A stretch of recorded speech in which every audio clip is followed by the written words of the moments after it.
এই যে বাংলাদেশের ভূখণ্ড দেখছেন, একদম উত্তরের পাটটা যদি ছেড়ে দেন তাহলে বাকি পুরোটাই ভূমিভাগ ঠিক যে কন্ডিশনে আছে। আমাদের দক্ষিণবঙ্গের মেজর পার্ট ভূমিভাগ কিন্তু একই কন্ডিশনে আছে। তার কারণটা কেন? এই টোটাল অঞ্চলটা হচ্ছে বেঙ্গল ফ্যান বা গাঙ্গেয় একটা অবস্থা, যে অবস্থাটা বেসিক্যালি তৈরি হয়েছে বঙ্গোপসাগরের ওপরে। এবং এই যে টোটাল অঞ্চলের ভূমিভাগকে দেখছেন, এর বয়স হচ্ছে 5.5 থেকে 6,000 বছর। এই 5.5 থেকে 6,000 বছরের মধ্যে পলি সঞ্চিত হতে হতে বাংলাদেশ এবং আমাদের দক্ষিণবঙ্গের মেজর পার্টটা তৈরি। ফলে বেসিক্যালি এই অঞ্চলটা ভীষণভাবে দুর্বল, আনস্টেবল এবং সবেমাত্র নতুন প্রকৃতির পলিরাশি দিয়ে তৈরি। এই অঞ্চলটা কিন্তু ঘটনাক্রমে সবচেয়ে জনবহুল এলাকা। প্রচুর মানুষ বসবাস করেন, প্রচুর বসতি ক্ষেত্র নির্মাণ করা হয়েছে এবং শুধু তাই নয়, এই অঞ্চলে বিভিন্নভাবে যে সমস্ত গাঠনিক কার্যাবলী সেই পরিমাণটাও কম্পারেটিভলি বেশি। এবারে এই অঞ্চলটা সমভূমি আমরা বলি। পৃথিবীর ভারসাম্যের পরিপ্রেক্ষিতে এই সমভূমি অঞ্চলটাই সবচেয়ে ভারী কোনো শিলা প্রকৃতির উপরে বসানো আছে। কিন্তু আমরা সেখানেই কি করেছি, আরও অতিরিক্ত পরিমাণে লোড চেপে দিয়েছি। আমাদের টোটাল ভারতীয় ভূখণ্ডের যে টোটাল ভারসাম্য, সেটা কিন্তু একদিকে হিমালয়, আরেকদিকে বঙ্গোপসাগর এবং আরব সাগর। আমরা কিন্তু হিমালয়ের ভারসাম্যকে ধরে রাখতে পারিনি, কারণ বরফ গলে যাচ্ছে জলবায়ু পরিবর্তনে। বঙ্গোপসাগরের উচ্চতা বেড়ে যাচ্ছে, আরব সাগরের উচ্চতা বাড়ছে জলের। তার কারণটা হচ্ছে ওই বরফ গলা জলগুলো চলে আসছে, সারফেস এমনি ইমব্যালেন্সড। তার সাথে সাথে আমরা এই যে বিস্তীর্ণ ভূখণ্ড, এই বিস্তীর্ণ ভূখণ্ডের কিন্তু মেজর পার্টটাই আমাদের কনস্ট্রাকশন দিয়ে আবদ্ধ করে দিয়েছি। ফলে 2025 একদম নির্দিষ্টভাবে হয়তো বলা যায় না, কিন্তু ফলে বেসিক্যালি যে ঘটনাটা ঘটতে চলেছে সেটা হচ্ছে অদূর ভবিষ্যতে, খুব সিম্পলি বলবো, মূলত এই যে গ্রীষ্ম এবং শীত প্রচণ্ড গরমে ঢুকতে চলেছে, শীতটা চলে গেছে, এই যে টাইমটা, এই টাইমটা অত্যন্ত মারাত্মক ভূমিকম্পের জন্য। আবার একটা টাইম, সেই টাইমটা হচ্ছে আস্তে আস্তে গ্রীষ্ম চলে যাচ্ছে, শীত প্রবেশ করছে, সেই টাইমটা একটা খুব গুরুত্বপূর্ণ টাইম। ফলে ন্যাচারালি আমাদেরকে বলতে হবে মার্চ এপ্রিল এই সময়টাতে আমাদের এই অঞ্চলগুলোতে, আবার ঠিক একইভাবে বলতে হবে মোটামুটিভাবে অগাস্ট সেপ্টেম্বর অক্টোবর এই সময়টাতে, অর্থাৎ এই দুটো স্প্যানের মধ্যে মেজর ভূমিকম্প ঘটার একটা সম্ভাবনা থাকে। আমরা উত্তরাখণ্ডে যেটা দেখলাম যে সেখানে বাঁধ নির্মাণ করার জন্য, রাস্তা নির্মাণ করার জন্য কিভাবে সেখানে পাহাড় কেটে কেটে সেখানে বিল্ডিংগুলো তৈরি করা হয়েছিল এবং সেটা কোনোটাই নিয়ম মাফিক হয়নি, তার ফলে পুরো জায়গাটা ধসে গেল। এই রকম ভয়ানক পরিস্থিতি কি আবার কোথাও হবার একটা আশঙ্কা থাকছে? দেখুন, টোটাল শহর কলকাতাটাই ভীষণ ভারসাম্যহীনতার মধ্যে আছে এবং সেটা উত্তরাখণ্ডে যে ভয়ঙ্কর বিপর্যয় আপনারা দেখেছেন, তাতে যত মানুষের জীবন গেছে, কলকাতার মতো শহরের ক্ষেত্রে যদি এটা ঘটে তাহলে কিন্তু আরও ভয়ঙ্কর বিপদ আসতে পারে। তার কারণটা হচ্ছে কলকাতার মাটির তলা ফাঁপা হয়ে যাচ্ছে আস্তে আস্তে। ফলে যার ফলে বঙ্গোপসাগরে যদি ভূমিকম্প হয় তাহলে তার ইম্প্যাক্ট কলকাতায় আসছে, ও আমাদের উত্তর পূর্ব ভারতের ইম্প্যাক্ট কলকাতায় আসছে, নেপালেরও ইম্প্যাক্ট আসছে। সুতরাং এই যে টোটাল ইম্প্যাক্টটা পর পর পর পর এই যে ভাইব্রেশন সারফেসে, এটা হতে হতে হতে হতে সারফেস কিন্তু আরও দুর্বল হচ্ছে। ঘটনাক্রমে ঈশ্বর না করুক কোনো একদিন সকালে উঠে দেখলেন যে কলকাতা শহরের একটা পোর্শন হঠাৎ করে ভাগীরথী হুগলির মধ্যে চলে গেছে। ফলে এই যে মারাত্মক একটা জায়গায় এসে পৌঁছেছি আমরা, এই জায়গাটা থেকে হয়তো আমরা যদি আগে থেকে পরিকল্পনা নিতাম, বা এখনও যা সময় আছে আমরা যদি সঙ্গে সঙ্গে ঝাঁপিয়ে পড়ি কোনো পরিকল্পনা নিই, তাহলে হয়তো কলকাতাকে আমরা কিছুদিন সারভাইভ করাতে পারবো, কলকাতার সাস্টেনেবিলিটি থাকবে।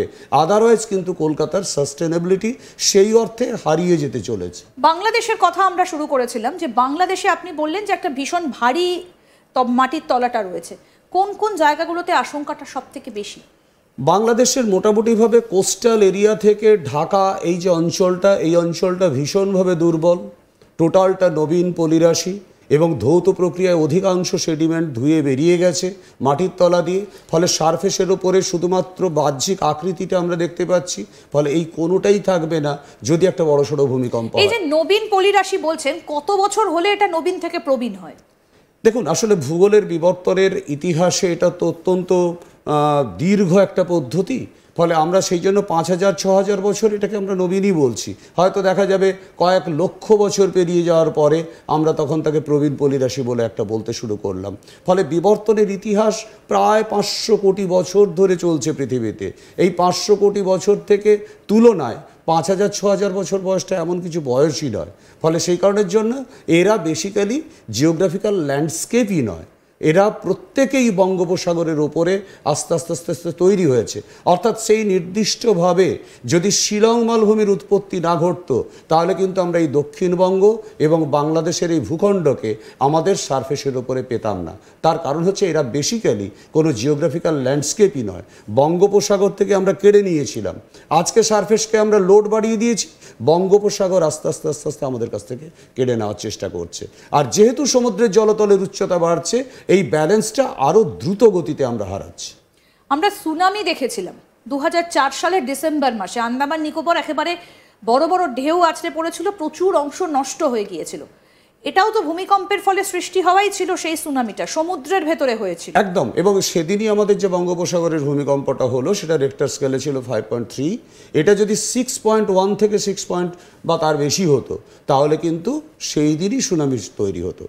আমাদের এই অঞ্চলের সবচেয়ে বড় সুনামি যেটা হয়েছে 1737 সালের 7 অক্টোবর, একটা ভয়ঙ্কর ভূমিকম্প হয়েছিল বঙ্গোপসাগরে, এবং অদ্ভুতভাবে সেটাও কিন্তু ইয়োশিন হিঞ্জের ওপরেই।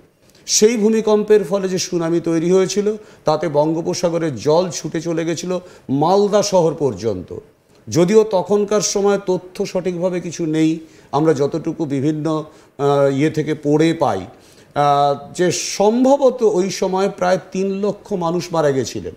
কিন্তু এখনকার বিষয়টা ভাবুন তো, যদি একবার সত্যিই সমুদ্রের জল মালদা অবধি যায় তাহলে হয়তো দেখা যাবে এটা 3 কোটি 4 কোটি। এখন মালদা বঙ্গোপসাগরের জল কোন পথে যাবে? মালদা পর্যন্ত সমুদ্র থেকে উঠে স্ট্রেট সারফেসের উপর দিয়ে বেরিয়ে যাবে মালদা শহর পর্যন্ত। এটা তো আর নদী পথ ধরে এগোবে না। তাহলে আপনি বলছেন সাগর বলতে এখানে হয় মেদিনীপুরে, পূর্ব মেদিনীপুরে দীঘা থেকে বা মন্দারমণি থেকে, অথবা এদিকে বঙ্গোপসাগর থেকে, বা এদিকে বঙ্গোপসাগরে আপনার দক্ষিণ 24 পরগনা মানে কাকদ্বীপ, সাগরদ্বীপ, এখান থেকে মালদা। এবারে তার মানে এখন যদি এটা হয় তাহলে সেখানে কিন্তু কয়েক কোটি মানুষের প্রাণ চলে যেতে পারে। সুতরাং সেই জায়গাটা আমার যেটা মনে হয় এখনো পর্যন্ত আমাদের হাতে কিন্তু কমপ্লিটলি সময় বেরিয়ে গেছে সেটা বলা যাবে না, এখনো সময় আছে। আমরা মনে করলে কিছুটা প্রিপারেশন নিতে পারি। আমরা ভূমিকম্পকে থামাতে পারবো না, কিন্তু এই যে মাস লস হয়ে যাচ্ছে মাটির তলা থেকে, আমরা সেটাকে থামাতে পারি।